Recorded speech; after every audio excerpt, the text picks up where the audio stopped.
When the phone rang that morning, I almost didn't answer. It was too early for casual calls, and my mom usually texted first. Her name glowed on the screen, and for some reason, I already knew it wasn't good news. "Hey, Mom," I said, still half asleep.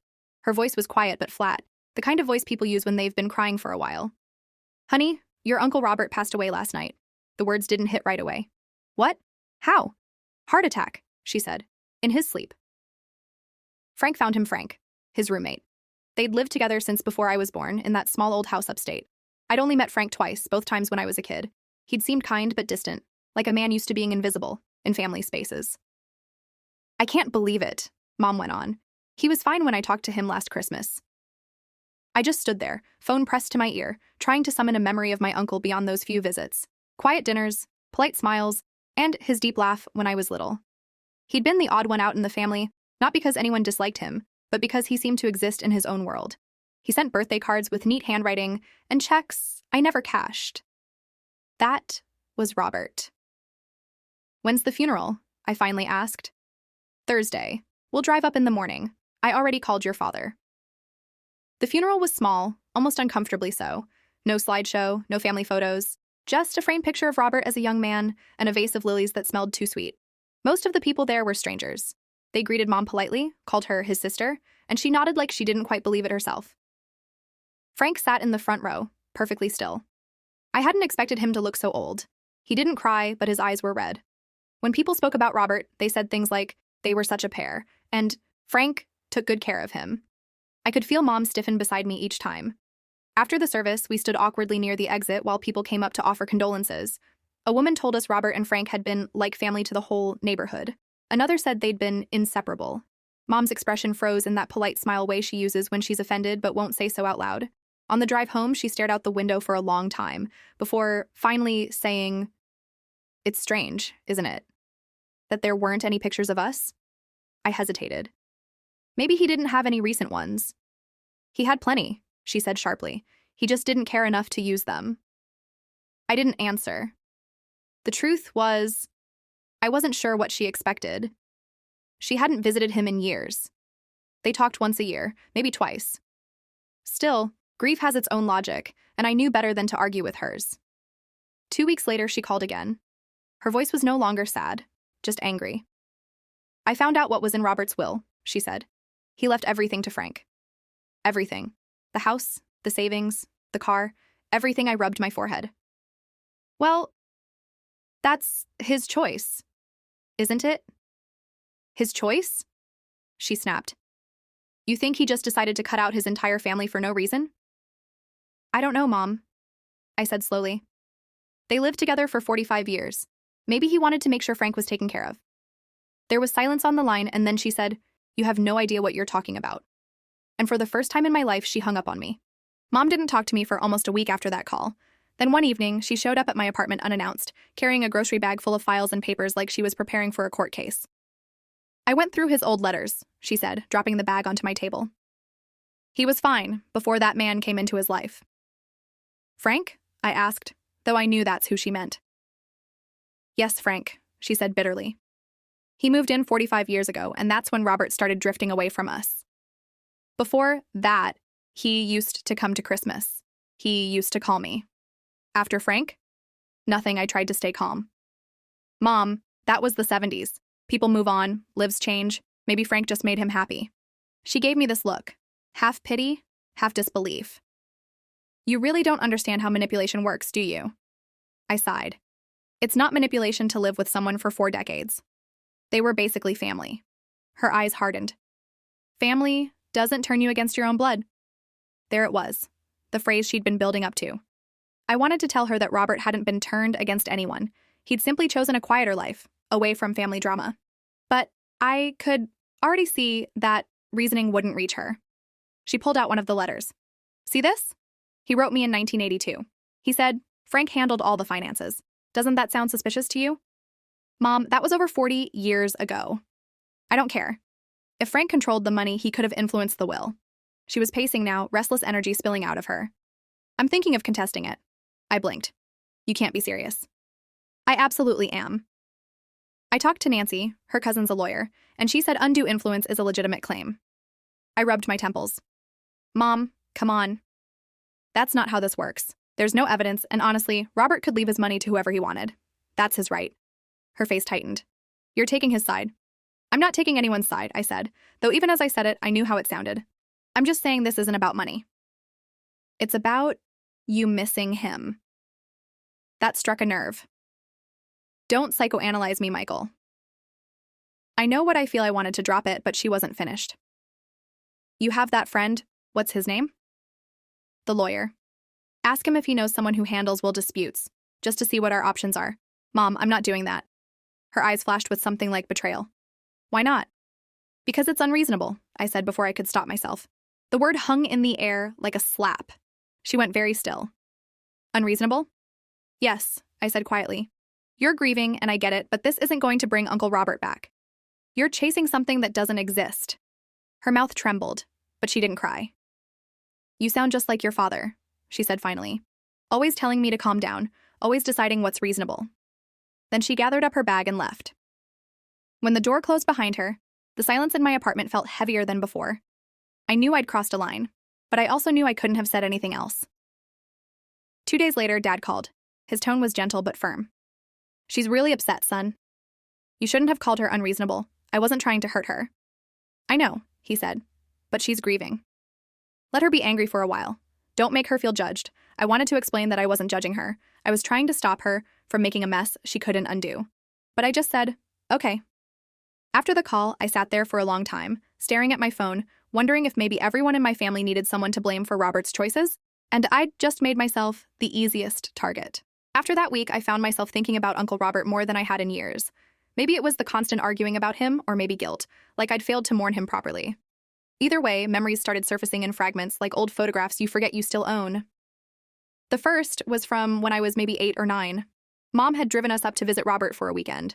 The house was small but warm, filled with old books and mismatched furniture. Frank cooked dinner that night. Spaghetti, I think. And I remember how natural it felt watching them move around the kitchen together. Frank poured wine. Robert stirred the sauce. They didn't talk much, but there was this easy rhythm between them, a quiet understanding. When I mentioned it to Mom later, she just said, Frank's nice enough, but your uncle should have married and had a family by now.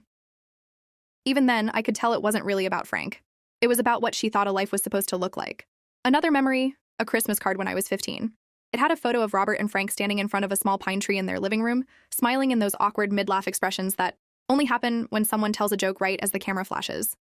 Mom didn't put it up with the other cards. She tucked it into a drawer. By the time I was in college, visits had stopped completely. Mom said Robert was keeping to himself these days. I didn't question it. Families have invisible borders sometimes, and crossing them feels like betrayal. Now, years later, I wondered how much of our distance had been Robert's choice and how much had been Mom's. I called Dad one evening just to ask if he remembered visiting Robert in those early years. Sure, he said. Once or twice. He was always quiet, but he seemed content. You know your mom, she never liked that house. Said it smelled like old coffee and paint thinner. Did you like Frank? I asked. He hesitated. Didn't know him well enough to say. He was polite. Always made sure Robert had what he needed, a pause. I think they loved each other, in their own way. Not that anyone would have said it out loud back then. I sat with that for a while. It wasn't something I'd ever heard him admit before. Does Mom know you think that? He chuckled softly.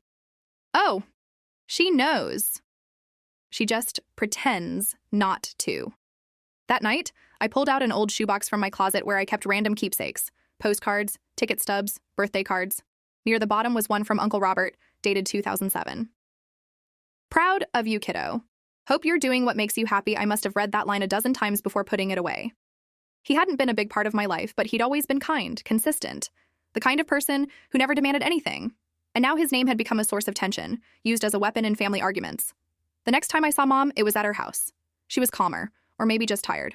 But her dining table was still covered in papers, copies of the will, scribbled notes, highlighted printouts from online legal forums. Mom, I said gently, why are you doing this? She didn't look up. Because it isn't fair. Fair to who? Robert made his choice. She pressed her lips together. He wasn't thinking clearly. Frank isolated him. You'll see, once I get proof of what? That he didn't really want this. Her voice cracked a little at the end, and for the first time, I saw that all her anger came from heartbreak, not greed. But I also saw how impossible it was to reason with that kind of pain. Mom, I said softly. What if this is exactly what he wanted? She looked at me for a long time, eyes shining, then whispered, then he stopped loving us a long time ago. And I didn't know how to tell her that maybe he hadn't stopped. Maybe he'd just loved someone else more. It took me 3 weeks to work up the nerve to drive up to Robert's old house. I didn't tell Mom I was going. She would have called it betrayal, visiting the man who stole her brother. But I couldn't stop thinking about him, about what his life must have really looked like, beyond my mother's narrative. The drive was long and gray, the kind where you lose radio signal and end up alone with your thoughts. When I finally pulled into the gravel driveway, the house looked smaller than I remembered. The paint was peeling, the porch sagged a little, but the place felt alive somehow, like someone still loved it. Frank opened the door before I could knock. He looked older than at the funeral, wearing a faded cardigan and jeans that had seen better days. His hair was thinner, but his eyes were sharp.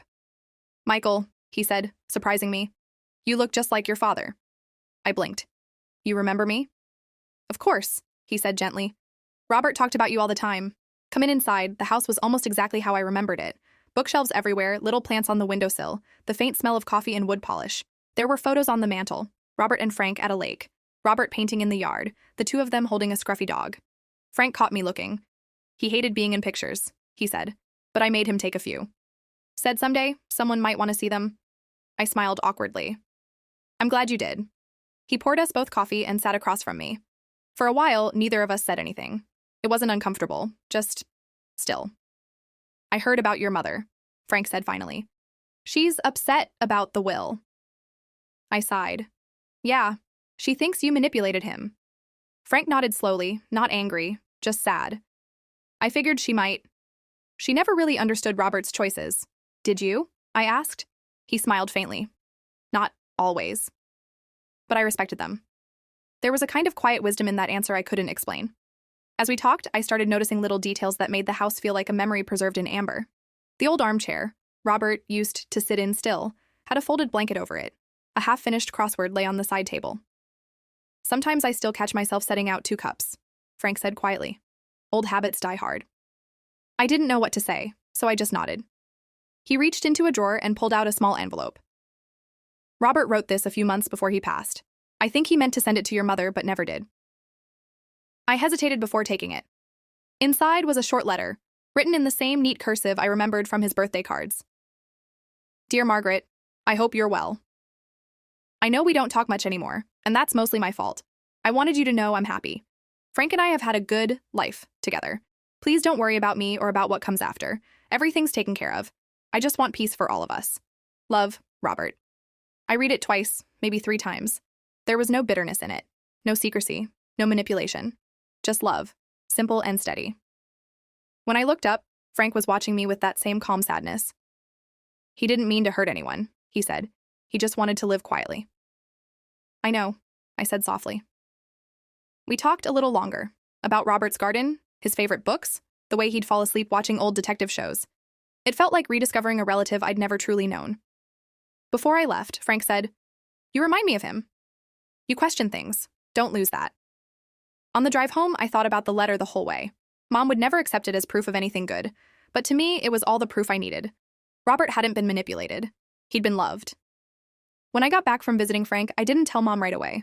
I kept the letter folded in my jacket pocket for almost a week, like something fragile that might dissolve if I showed it too soon. But secrets have a way of finding daylight, especially in my family. Mom called me on a Sunday morning. Her voice was sharp, restless. "I talked to a lawyer," she said without preamble. "He thinks there might be a case." My stomach sank. "A case? About the will?" "Yes. He said if we can show undue influence, we can challenge it. Apparently, Frank being in control of Robert's finances for years could be considered suspicious." "Mom," I said carefully, "please don't do this." "Why not?" she snapped. "Why should a stranger get everything while his own family gets nothing?" "Frank isn't a stranger," I said. "He was with Robert for 45 years. "That's not family," she shot back. "That's convenience." Her words stung more than I wanted to admit. I almost told her about the letter right then, but something stopped me. Maybe I knew she wouldn't hear it, would twist it into more proof of manipulation instead of what it really was. Closure. "Mom, if you go through with this, you'll just hurt yourself," I said. "You'll spend months fighting someone who loved him, and for what?" "For justice," she said flatly. "For my brother." I hung up feeling like I'd failed again. A few days later, I got a call from my cousin Linda. She sounded hesitant. "Your mom told me you're siding with Frank," she said. I'm not siding with anyone, I said. I just think Robert made his own choices. Look, I get it, Linda said. But your mom's hurting. She needs someone in her corner. She has Dad, I said. Linda sighed. Your dad's too quiet. She needs you. I didn't answer. I just stared at the folded letter on my desk and wondered when telling the truth had started to feel like betrayal. That weekend, I finally drove to my parents' house. The air was heavy the second I walked in. Mom was in the kitchen, papers spread everywhere again, emails from lawyers, bank statements, copies of old letters.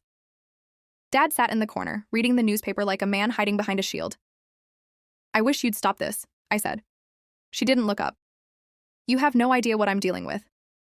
I actually do, I said quietly, pulling the envelope from my pocket. Robert wrote this. He wanted you to have it. She froze. I handed it to her, and she read it slowly. Her face didn't soften. This proves nothing, she said finally, voice trembling. Frank probably made him write it. Mom, come on, I said. That's his handwriting. You know it. I know manipulation when I see it, she said, setting the letter down like it burned her fingers. He isolated him. Made him believe we didn't care. Dad tried to step in then. Margaret, maybe that's enough for now. Don't you start, she snapped. You didn't even like Robert. That's not true, Dad said calmly. I just respected his choices. The silence that followed felt like a wall closing around us. Finally, I said, if you go through with this, I can't help you. I won't. She looked at me with eyes full of disbelief. You'd abandon your own mother over him? I took a breath. I'm not abandoning you. I'm just not feeding a lie. For a long moment, neither of us spoke. Then she turned away. You've changed, she said quietly. Robert would be ashamed of you. I left before I could say something I'd regret. That night, I got a message from Dad. She's really upset. Maybe give her some space. I sat on my couch, staring at the unread letter lying on the coffee table, and wondered if space was just another word for distance, and if our family would ever find a way back across it. Mom called again the next week.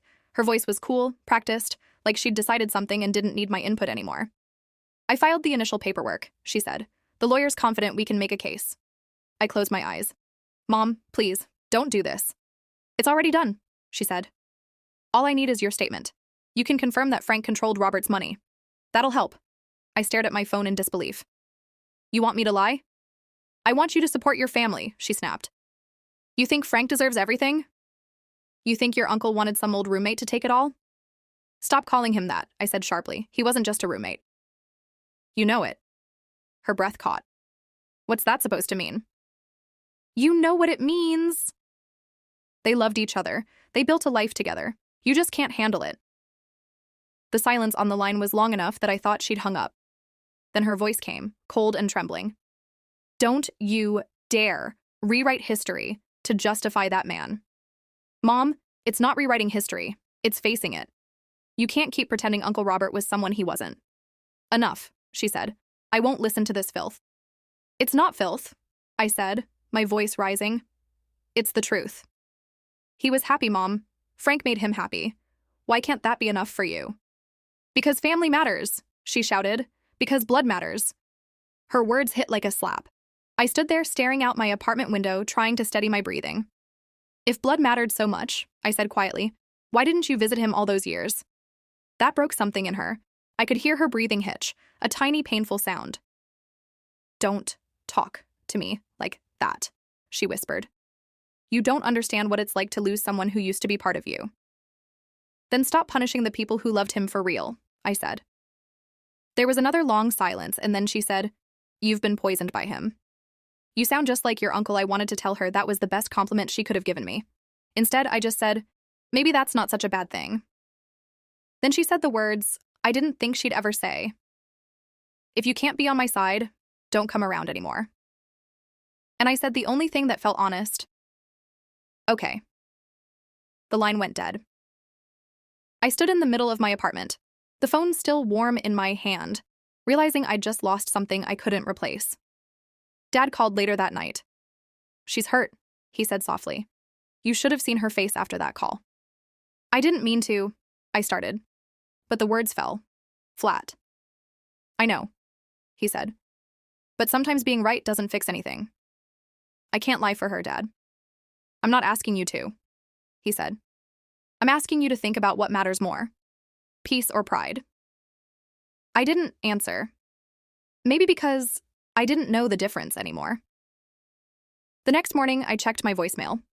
One new message from Mom. Her voice was shaky but controlled. I don't know who you've become, Michael, she said, but it's not the son I raised. I hope you're happy with your choices. I listened to it twice. Then I deleted it. That day, I didn't go to work. I just walked. Through the park, past strangers who didn't know anything about wills or grief or the small ways families tear themselves apart. For the first time, I realized this wasn't about inheritance or influence. It was about control, about who gets to decide what love is supposed to look like. And somewhere along the way, I'd decided I'd rather lose my family than lose the truth. In the days after our argument, the silence became its own kind of noise. No calls, no texts, not even the usual forwarded articles Mom liked to send about health tips or recipes. It was as if I'd been quietly erased from her daily routine.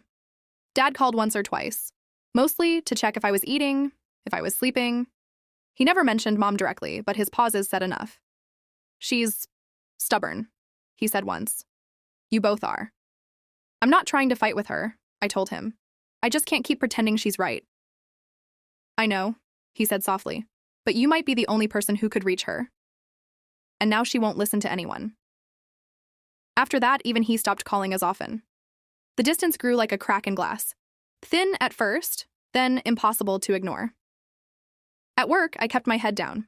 My coworkers knew something was off, but I didn't want to talk about it. When you try to explain a family conflict to outsiders, it always sounds smaller than it feels.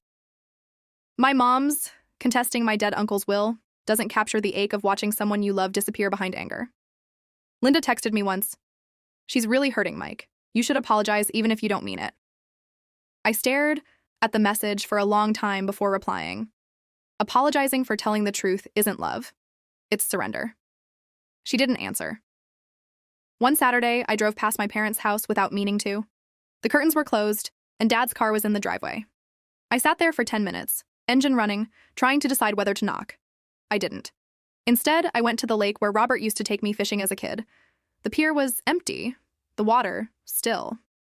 I remembered him teaching me how to tie a line, patient and quiet, never raising his voice even when I tangled the reel. You don't force the line, he'd said. You guide it. I thought about those words now, and wondered if maybe that was what love was supposed to be. Not force, but guidance. Not control, but trust. A few weeks later, Dad stopped by my apartment. He looked tired, older somehow. We sat on the couch drinking coffee, avoiding the real subject until he finally said, Your mother filed the full petition. I exhaled. Of course she did. She's convinced Frank forged something, he said. She found some handwriting samples and, well, she thinks they don't match. Do they? He shrugged. I'm no expert. But it doesn't matter. She's not doing this for the money. She's doing it because she can't let go. He looked at me then, long and hard. You could make it easier for her, you know? How? By lying? By showing her you still care? I almost laughed. She won't see that as caring. She'll see it as surrender. He sighed, setting down his cup. You're both grieving the same man, just in different ways. You're trying to honor him. She's trying to hold on to him. But neither of you can bring him back. When he left, the apartment felt even smaller. Later that night, I got an email from Frank. The subject line just said, Update. He wrote that the lawyer had contacted him, that Mom's claim would probably get dismissed because there was no evidence. I don't want to cause more pain, he wrote. I'll agree to mediation if it helps her find peace. It was such a simple, decent thing to do, and it made me angrier at the whole situation. Frank shouldn't have to defend love that had lasted nearly half a century. I stared at his message for a long time before replying, Thank you for being kind when no one else can be. He wrote back one line. Kindness was all Robert ever asked of me. I shut my laptop and sat there in the dark, wondering how two men who had lived their lives quietly could leave behind so much noise. The hearing came and went quietly. The judge dismissed Mom's case in less than 20 minutes, saying there was no credible evidence of coercion. I wasn't there, but Dad told me afterward. He said Mom didn't say a word the entire time, just sat stiffly, lips pressed tight, her eyes fixed on the table. Afterward, she told the lawyer to file an appeal. The lawyer refused. There's no point, he said. She took it as betrayal. I took it as the first crack in her armor. Weeks passed before I heard from her again. Then, one afternoon, I got a short message. I hope you're proud of yourself. No punctuation, no greeting. Just those words. I didn't reply. Not because I didn't have anything to say, but because I finally understood that no argument could change her mind. Grief had rewritten her world, and I was just one more person who didn't fit in it anymore. Dad still called sometimes. He'd give me small updates, how she'd started gardening again, how she avoided talking about Robert, but kept his photo on the piano. She misses you, he said once. I miss her too, I admitted, but I can't go back to pretending. I know, he said. Just don't let silence be the last thing between you. I wanted to promise him I wouldn't, but promises like that need both sides to want peace. Months later, I ran into Linda at a grocery store. She looked uncomfortable, clutching a basket like a shield. She told everyone you sided with the roommate, she said. People think you did it for money. I laughed. Too loud, too bitter. Yeah, that sounds about right. She's hurt, Linda said quietly. She thinks you chose him over her. I didn't choose anyone, I said. I just didn't lie. Linda nodded like she wanted to agree but couldn't. Sometimes the truth feels like betrayal. Only to people who built their lives on denial. She didn't answer. We said polite goodbyes and went back to pretending we didn't know each other. I visited Frank once after that. His house was full of memories. Photos of Robert, some framed, some just taped to the walls. He made tea and told me stories about their early years, how they'd moved in together when everyone else thought they were just good friends. He used to talk about you, Frank said. He said you were the only one who ever asked about his life instead of his will. That hit harder than I expected. When I left, Frank hugged me. You did the right thing, he said. That doesn't always mean you'll feel good about it. Now, a year later, the world feels quieter. The estate is settled, the house sold, and Mom still doesn't speak to me. Dad sends texts now and then, weather updates, photos of the garden. I answer politely. We don't mention her. Sometimes I scroll through old photos. Me, Mom, Robert at a family barbecue. Everyone smiling, everyone pretending life was simpler than it really was. And I wonder if maybe I could have said things differently, if maybe I could have been gentler, softer. But then I remember the way she looked at me when she said, if you can't be on my side, don't come around anymore. That wasn't something softness could fix. So yes, I stood my ground. I lost my mother, maybe forever. Friends drifted away, family gossip spread. But at least, when I think of my uncle, I don't feel shame. I feel clarity. He lived honestly. The least I could do was honor that. And if that makes me the bad guy in everyone else's story, then so be it. Because sometimes the only way to stay true to someone you love is to let everyone else believe you're wrong. Personally, I think the author did the right thing. It's never easy to stand up to your own family, especially when emotions and grief are involved, but sometimes honesty hurts less in the long run than living a lie just to keep the peace. His mom wasn't cruel. She was grieving and holding on to the version of her brother she could understand. Still, trying to rewrite someone's life after they're gone isn't love, it's denial. What do you think? Was he right to stand his ground, or should he have just kept quiet for the sake of family peace? Let me know in the comments, how would you have handled it? And if you enjoyed the story, don't forget to like, share, and follow for more stories like this one.